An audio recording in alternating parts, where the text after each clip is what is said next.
नमस्कार। कई सालों से हमारे मार्केट में बिकने वाला 95% नमक आयोडीनेटेड होता है। इनफैक्ट हम मान के चलते हैं कि मार्केट में बिकने वाला नमक अच्छा तभी होगा जब वो आयोडीनेटेड होगा। हमें लगता है कि नमक में आयोडीन डालना उसको बहुत हेल्दी बना देता है।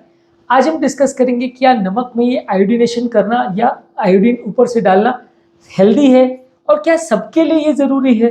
क्या हर थायराइड वाले पेशेंट के लिए ज़रूरी है? किन लोगों को ये आयोडीनेशन नमक का उल्टा नुकसान कर सकता है वो डिस्कस करेंगे। नमक में या किसी भी खाद्य पदार्थों में ऊपर से कोई चीज़ डालना जिससे उसका हेल्थ वैल्यू बढ़ जाए, इस प्रोसेस को फोर्टिफिकेशन बोलते हैं। जैसे कि हमारे खाद्य पदार्थ या सीरियल्स वगैरह या नाश्ता वगैरह हम खाते हैं, उसमें आयरन कैल्शियम डाला जाता है, उससे फोर्टिफाई किया जाता है। हमारे गेहूं और चावल को भी आयरन कैल्शियम और अलग अलग तरह के मिनरल्स डाले जाते हैं, तो वो इस तरह से प्रमोट किया जाता है कि वो बहुत हेल्दी है, क्योंकि वो एडिशनल कुछ विटामिन और मिनरल्स दे रहा है जो कि हमारे लिए लाभदायक है। नमक में उसी तरह से सालों से आयोडीन डाला जाता है और उससे आयोडीन से फोर्टिफाई किया जाता है। हमें ज़्यादातर लगता है कि क्योंकि ये एक्स्ट्रा हमें दिया जा रहा है, कुछ एक्स्ट्रा फ्री में डाला जा रहा है जो कि हेल्दी है, तो सबके लिए ये अच्छा है और सबको आयोडीनेटेड नमक ही लेना चाहिए। तो आज डिस्कस करेंगे इसके प्लसेस और माइनसेस के बारे में। देखिए, आयोडीनेशन बुरी बात नहीं है, लेकिन इसके बारे में जानना और समझना ज़रूरी है कि ये हर एक व्यक्ति के लिए हेल्दी नहीं होता, कुछ लोगों के लिए नुकसानदायक भी हो सकता है। उन लोगों को इसके बारे में जानना और समझना ज़रूरी है।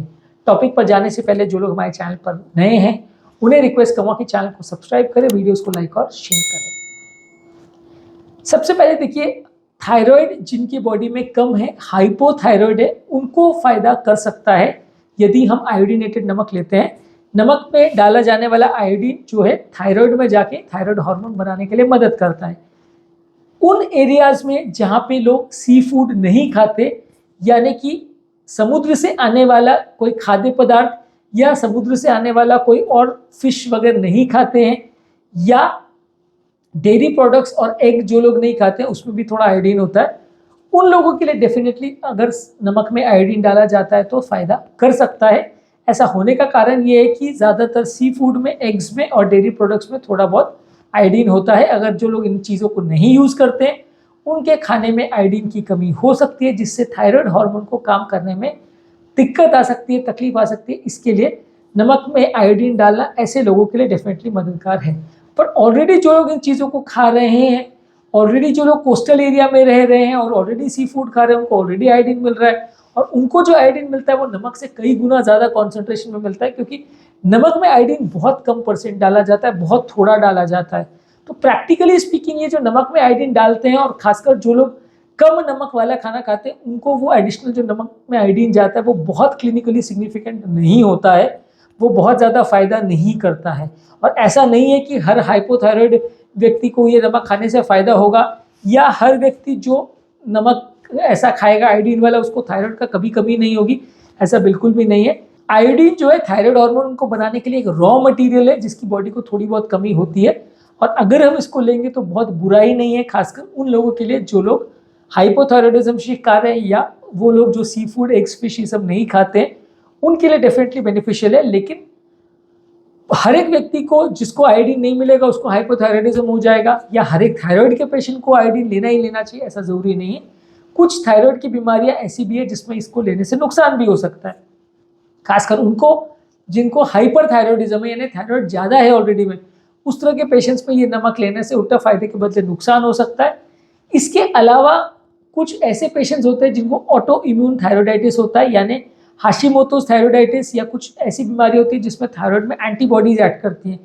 वैसे लोगों को अगर ये आयोडीनेटेड नमक देते हैं तो उल्टा फायदे के बदले नुकसान होता है, क्योंकि ऑटो इम्यून प्रोसेस थायराइड में उल्टा बढ़ जाता है और थायराइड को उल्टा और ज़्यादा डैमेज करता है, और उनका थायराइड ज़्यादा खराब होता है यदि वो इस तरह का नमक ले। तो स्पेसिफिकली थायराइडाइटिस वाले पेशेंट को ऐसा बोला जाता है या बोला जाना चाहिए कि उनको आयोडीनेटेड नमक नहीं लेना है। पर प्रॉब्लम हमारे मार्केट में ये है कि आई थिंक 95 to 99% ब्रांड्स जो आते हैं वो आयोडीनेटेड ही आते हैं।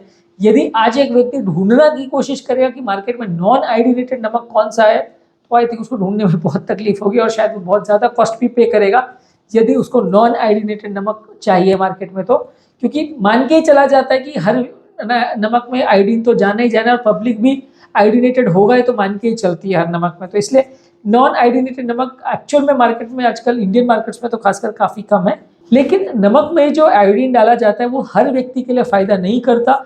हर थायराइड वाले पेशेंट में फ़ायदा नहीं करता, सिर्फ हाइपोथायरॉयडिज्म वाले पेशेंट्स में फ़ायदा करता है। जो लोग कोस्टल एरियाज में नहीं रहते, सी फूड नहीं खाते, डेयरी प्रोडक्ट्स नहीं खाते, अंडे नहीं खाते, उनके लिए फ़ायदा करता है।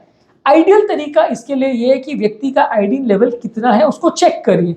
व्यक्ति का आयोडीन लेवल अगर कम है तो उसको आयोडीन की टैबलेट्स दी जा सकती है, जिसमें आयोडीन का बहुत स्ट्रॉन्ग कॉन्सेंट्रेशन रहेगा और वो जितनी रिक्वायरमेंट है उसके हिसाब से आप एडजस्ट कर सकते हैं कि मान लीजिए किसी की 5 ग्राम की रिक्वायरमेंट है कि 10 ग्राम की रिक्वायरमेंट है, जो भी है वो आप मैनेज कर सकते हैं यदि आपको एग्जैक्ट रिक्वायरमेंट पता है तो उसके लिए बॉडी का आयोडीन लेवल्स को आप चेक करवा सकते हैं यदि आपको थायराइड का प्रॉब्लम है। हर व्यक्ति को चेक नहीं कराना, अगर थायराइड का प्रॉब्लम है तो, और उसके हिसाब से आपको आयोडीन की रिक्वायरमेंट्स को आप जज कर सकते हो कि कितनी रिक्वायरमेंट है। हर व्यक्ति की आयोडीन की रिक्वायरमेंट अलग होती है, किसी की एज कितनी है, उसका जेंडर कैसा है, उसका हेल्थ स्टेटस कैसा है, ये सारी चीज़ों के हिसाब से ओवरऑल आयोडीन हार्मोन की रिक्वायरमेंट अलग अलग व्यक्ति में अलग अलग होती है।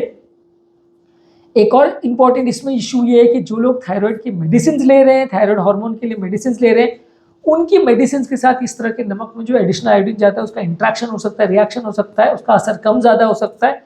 इसको भी थोड़ा कैलकुलेशन रखने की ज़रूरत है कि व्यक्ति को मान लीजिए हाइपरथायरॉयडिज्म है और एक्स्ट्रा आयोडीन लेगा, या हाइपो है एडिशनल आयोडीन दे रहे साथ में नमक भी ले रहे, तो उसके बॉडी में जाने वाला टोटल आयोडीन का कॉन्सेंट्रेशन में थोड़ा फर्क खा सकता है। ज़्यादा डॉक्टर्स इस पर फोकस इसलिए नहीं करते क्योंकि ये रेगुलर नमक में जाने वाला आयोडीन बहुत ज़्यादा नहीं होता, ना बहुत ज़्यादा फायदा करता है, ना बहुत ज़्यादा नुकसान करता है, इसलिए ज़्यादातर डॉक्टर्स इसको इग्नोर करते हैं। लेकिन एक्चुअली स्पीकिंग ये आयोडीनेशन करना सबके लिए हेल्दी है ऐसा ज़रूरी नहीं है। कुछ पेशेंट्स को डेफिनेटली फायदा करेगा पर हर एक को फायदा करेगा ऐसा जरूरी नहीं है, कुछ लोग को नुकसान भी कर सकता है। जो लोग प्रेग्नेंट है और ब्रेस्ट फीडिंग कर रहे हैं, उनके बच्चों की हेल्थ अच्छी रहे, उनके बच्चों का ब्रेन अच्छा रहे, उसके लिए उनको आयोडीन ज़्यादा लेना चाहिए। एक्स्ट्रा आयोडीन का सब्सटीट्यूट अगर मिले, चाहे डाइट के फॉर्म में, चाहे सॉल्ट के फॉर्म में, या किसी भी फॉर्म में, उनको आयोडीन ज़्यादा लेना चाहिए। क्योंकि बच्चों में अगर हाइपोथायरॉयडिज्म हो जाए तो बच्चा जब पैदा होता है तो मंद बुद्धि हो सकता है, उसका दिमाग खराब हो सकता है, मानसिक प्रॉब्लम उसको हो सकती है। तो इसलिए प्रेगनेंसी के दौरान आयोडीनेटेड नमक ज़्यादा लेना चाहिए। एक्चुअली सबसे अच्छा तरीका वहाँ पे भी यही है कि प्रेगनेंसी के दौरान भी आप चेक करिए कि कितना आयोडीन की रिक्वायरमेट है, उसके हिसाब से ही पेशेंट को अलग से आयोडीन की टैबलेट ही दे दे तो वो ज़्यादा अच्छा तरीका है, क्योंकि उसमें जितनी कॉन्सेंट्रेशन आपको चाहिए उतनी मिल जाएगी। नमक में भी आप ऊपर से आयोडीन डाल रहे हो तो अलग से आपने टैबलेट ले भी लिया तो बात वहीं पड़ेगी। इसके अलावा कुछ लोगों में ये आयोडीन के प्रति रिएक्शन या सेंसिटिविटी भी हो सकती है। कुछ लोग इसे एलर्जिक भी हो सकते हैं, जिसको पता भी नहीं होगा कि उनको एलर्जी क्या चीज़ से हो रही है। आयोडीन हर एक व्यक्ति में सेफ होता है ऐसा ज़रूरी नहीं है, कुछ लोग इसे एलर्जिक भी हो सकते हैं। अगर नमक में ज़्यादा कॉन्सेंट्रेशन में आयोडीन जाता है या कोई बहुत ज़्यादा मात्रा में नमक ले लेता है साथ में आयोडीन चला जाता है तो वो कभी कभी वैसे लोगों में रिएक्शंस भी कर सकता है। जो प्रोसेस्ड फूड होता है उसमें कंपैरेटिवली आयोडीन का कॉन्सेंट्रेशन ज़्यादा रहता है, क्योंकि वैसे लोगों के प्रोसेस्ड फूड्स में नमक ज़्यादा डाला जाता है और वो लोग जब उसको ज़्यादा खाते हैं तो बॉडी में आयोडीन ज़्यादा चला जाता है। जो लोग नेचुरल फूड ज़्यादा खाते हैं उनके बॉडी में आयोडीन का कंपैरेटिवली कॉन्सेंट्रेशन थोड़ा कम जाएगा। तो थोड़ा सा इसमें लोगों को डिफरेंस करने की ज़रूरत है कि आप किस तरह का खाना खा रहे हो, उसमें कितना नमक जा रहा है और नमक में कितना आयोडीन है, उससे आपकी रिक्वायरमेंट्स पूरी हो रही है कि नहीं हो रही है, किसी को ज़्यादा हो रहा है किसी को कम हो रहा है, ये थोड़ा सा समझना थोड़ा मुश्किल इशू है। हर एक व्यक्ति की रिक्वायरमेंट्स अलग अलग हो सकते हैं, तो उस हिसाब से आपको आपके सॉल्ट इंटेक को मैनेज करना पड़ेगा या आपके आयोडीन इंटेक को मैनेज करना पड़ेगा। अब हम बात करेंगे डेली आयोडीन की रिक्वायरमेंट कितनी होती है बच्चों में, प्रेगनेंसी में या नॉर्मल व्यक्ति में। नॉर्मली छोटे बच्चों की आयोडीन की रिक्वायरमेंट पहले 6 महीने तक 110 माइक्रोग्राम्स रहती है पर डे। 7 से 12 महीने के बच्चों में 130 माइक्रोग्राम रहती है। छोटे बच्चे 8 साल से छोटे बच्चों में 90 माइक्रोग्राम पर डे रहती है। 9 से 13 साल के बच्चों में 120 माइक्रोग्राम पर डे रहती है। अडल्ट्स में लगभग 150 माइक्रोग्राम पर डे की रिक्वायरमेंट रहती है। प्रेगनेंसी के दौरान 220 माइक्रोग्राम पर डे की रिक्वायरमेंट है, और जब माँ अपने बच्चे को दूध पिला रही है, लैक्टेशन हो रहा है, तो उस समय रिक्वायरमेंट 290 माइक्रोग्राम पर डे है। अब बात करेंगे कि आयोडीनेटेड नमक में कितना माइक्रोग्राम डाला जाता है, जो हमारी रिक्वायरमेंट के हिसाब से वो पर्याप्त है कि नहीं। ऑन एन एवरेज 1 ग्राम नमक में 15 माइक्रोग्राम आयोडीन का कंटेंट लगभग रहता है। तो उस हिसाब से मान सकते हैं कि यदि आप दिन भर में 10 ग्राम नमक लगभग खा रहे हैं तो अडल्ट के हिसाब से आपका रिक्वायरमेंट फुलफिल हो जाएगा। यदि आपने 150 माइक्रोग्राम्स का रिक्वायरमेंट आपका दिन भर का है तो प्रेगनेंसी के दौरान आपको 15 ग्राम लगभग नमक खाना रहेगा तो आपका रिक्वायरमेंट पूरा हो जाएगा। तो प्रैक्टिकली स्पीकिंग ये अच्छा तरीका है, हमारी रिक्वायरमेंट्स को फुलफिल कर रहा है। हर व्यक्ति के लिए अच्छा है ऐसा ज़रूरी नहीं है। खासकर जिन लोग को थायराइड का अगर प्रॉब्लम है या सेंसिटिव थायराइड का इशू है या खासकर हाइपर थायराइडिज्म या हाशिमोटोस डिजीज़ वगैरह है, जो थायराइड में सूजन की बीमारियां हैं, वैसे लोगों को ज़्यादा सावधानी रखने की ज़रूरत है, क्योंकि वैसे लोगों में एक्स्ट्रा आयोडीनेटेड नमक लेने से फ़ायदे के बदले नुकसान हो सकता है। रूटीन लोग जो सी फूड वगैरह नहीं खा रहे हैं उनके लिए अच्छा तरीका है। जो सी फूड खाते हैं, अंडे वगैरह खाते हैं या आयोडीन कंटेनिंग प्लांट्स भी होते हैं, वैसी चीज़ें कर खाते हैं, तो उनके लिए फ़ायदा के बदले कभी कभी नुकसान भी हो सकता है ज़्यादा आयोडीन बॉडी में जाने से।